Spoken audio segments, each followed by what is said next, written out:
Hey folks, welcome. Here we discuss real stories by real people. Today we have the story of a guy whose girlfriend's need for independence takes her down the wrong path. Let's see how it goes. Story 1. Part 1. My girlfriend, 21, and I, 21 male, have been together for 2.5 years. For the majority of our time together, we've had more or less the perfect relationship. We would talk about our future and the possibility of having a family together and everything. However, recently she started to become quite distant. We've talked about it and she says that she thinks it's because she wants to feel more independent since she's mostly dependent on me for the last 2.5 years. Okay, I get that. You want some more space. But it's the way she's choosing to use this independence that has me a bit worried. She recently started a new program at our school and has met a bunch of new friends, mostly guys. There's one guy in particular that she's become exceptionally close to. They text constantly, call each other occasionally just to see how the other is doing. Things that she's never done with any other guy friend before. And she went to his house by herself a couple times, 10 miles away. Stayed the night and slept in his bed, even though the couch was open. She claims that nothing happened, and I believe her. He has told her that he has some feelings for her, but she told me that she has made it clear to him that nothing will happen between them since she's with me. However, I have a strong feeling that she's starting to emotionally cheat on me with him. I have gone through her texts with him. I know that this is very, very bad and a violation of her privacy. I'm not proud of it, but I couldn't help myself. Please spare me the lecture on this. She used to come to me to tell me things first, but it now looks like she's going to him first. He tells her how he wants to see her. She texts in a flirty way that she doesn't use with me. I've asked her to be more open about their relationship, but there are still things that she's not telling me. She invited him for lunch in her dorm while I was in class today. I called afterwards to ask if I could come to say hi before my next class. At first she just said, "I'm hanging out right now," and I had to ask if she was with the guy. She confirmed and implied that I could not come over. She's hiding much of what they talk about and their meetups, and it has me worried.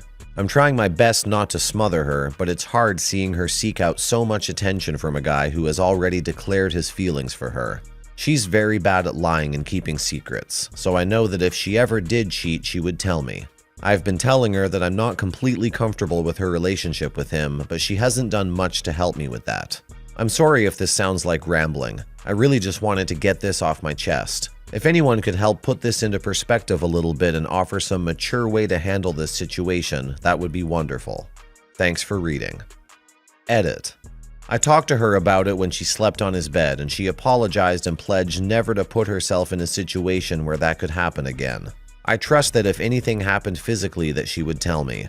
She's told me in the past that she could never hide something like that from me. She's horrible at lying and keeping secrets in general. I've met the guy a couple times, but my girlfriend has told me that I'm not his favorite person.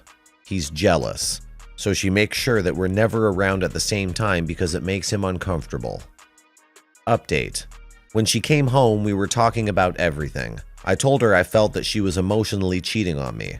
I flat out asked if she had done anything physical with him and she adamantly denied it. I believe her. She explained more about how she has lost the sense of closeness with me over the past couple months. She didn't feel any spark or romance anymore. She said that she did not have any control over how she was feeling and that she didn't see any way she could come back. She also explained that her feelings for the guy were more of just a result of her loss of closeness with me and not because she was looking for someone else or something. She said that it could have been anyone.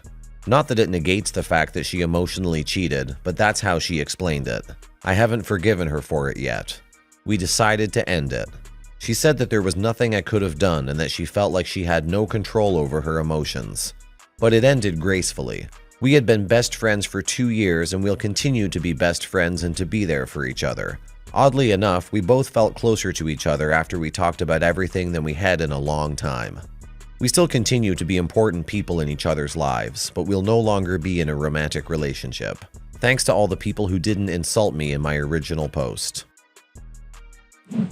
That was a load of BS by GF. She lost the spark because she found another guy and was fooling around behind OP's back.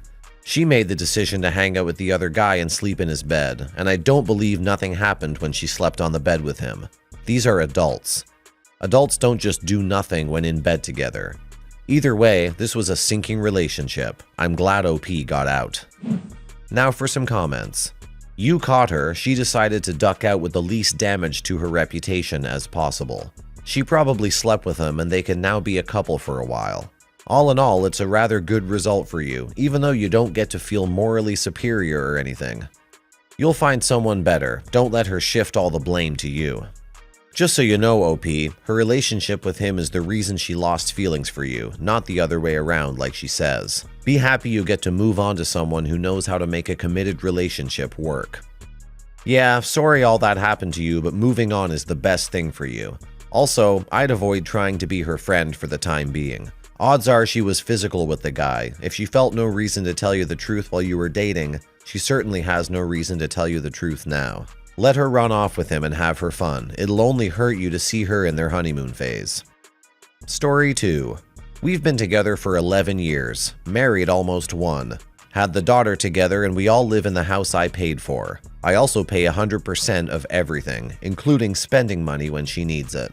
And money she earns if she's working typically goes to gas, cigarettes, and booze, but not necessarily in that order. My wife doesn't contribute much at home, hasn't for years now. She can't hold a job, can't pass a drug test, has alcohol problems, abuses me verbally when drunk, doesn't do anything around the house unless I nag repeatedly, and turns the tables almost every time I try to talk about it. So I end up being the one who feels bad. She was and is being treated for depression because her alcoholic father is dying. She'll end up taking care of his funeral and junk because the rest of her family is clueless and can't be bothered to help anyway. I've been dealing with this situation as best I can, doing whatever is required to keep things together, while my wife just sits on the couch or hangs with her peer group drinking, frequently driving home drunk. If she has our daughter, it's common for me to go out of my way to pick her up, leaving wifey behind to drink until after 11 p.m. Unfortunately, I can't deal with or afford this emotionally or financially anymore. I can't function at home even though I'm fine at work. I can smile and laugh there and mean it. But by the time I get home, my shoulders sag. Instead, I get angry because I feel alone, which makes her withdraw even more. Alone with my daughter, I don't get angry, except for a few times the last couple weeks. I'm hoping it's because of stress. Then yesterday, she had sex with my best friend. She was acting even stranger than normal, so I got curious. They did it once for that day for sure, but there was possibly more. When I confronted her, first she lied, then she cried and we argued all night. There's more to that day, but I can sum it quickly. Lies and pawning our daughter off on a relative, unbeknownst to me, so she can go get drunk. This morning I called into work and took my daughter to school. Told the wife to go see her friend a couple hours away for a day or two so I can think. I even gave her cash for the trip. It's possible this relationship can be salvaged, but I don't know if it's worth the cost to my sanity and blood pressure. I've put up with so much bad behavior for so long that I feel broken. First question. I want to be honest with my little girl, but how do I tell her mommy is gone for a few days when I pick her up from school? My wife says if I make her leave, she's going to get on a bus and disappear, leaving me to raise my daughter alone. I'm pretty sure this is just a threat, but it targets her own child. Should I even care? I'm more concerned what this would do to our daughter. My wife said to tell her that she died. My heart broke right there. Second question. If my wife abandons us, how do I tell my daughter that her mommy ran away without crushing her? She's smart, but she's only 5. Sorry for the length. Normally my best friend would help with this sort of thing, but he's helped enough already. Edit. Found out via text messages to her friend, not the adulterer. She was pretty drunk and angry at me for something inconsequential, left her phone out. I was stressed out and couldn't sleep. There it was. Normally, I respect her privacy, but something in my head said this was important. Didn't have to look hard, was one tap off the screen. From what was said, it sounded like they love each other, but the sex has to stop after today, and he didn't want her to leave her family, meaning me. And to quote the movie Clerks, why buy the cow when you can get the sex for free? It was only a few messages, so I don't know who brought up the idea of her leaving. The friend is a recovering alcoholic, right around 300 days sober, I believe. Ironically, I was the one who pulled him back from the edge more than once. Feels really good now. Update. I told my daughter that mommy is sick and had to go away for a few days. Only response was, I hope she has a doctor helping her. We had a good night, even though I only slept 5 hours Monday night and 3 hours last night. She didn't even throw her I miss mommy fit she does at bedtime when her mom's not home.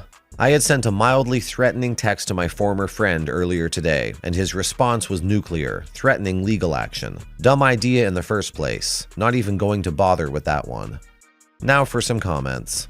She hasn't left yet and probably won't. When you're splitting up, you simply tell your daughter that mommy and daddy aren't going to be married anymore, that we both love you very, very much, and you'll always have a mommy and daddy that love you so much. That's pretty standard stuff. Anybody who gives you different advice doesn't know what the frick they are talking about. You never involve the kids for the reasons about the divorce. I don't think you should be brutally honest with your girl. No one wants to hear that their parent is a loser. It reflects badly on oneself. There was some study recently that showed adults who were told by parents that they were garbage were less damaged than adults who were told by parents that the other parent was garbage. Something about being able to defend yourself more easily. Anyway, just tell her mommy is sick and confused. It's true enough. Mommy has to stay away until she gets better, and that's something she needs to do alone.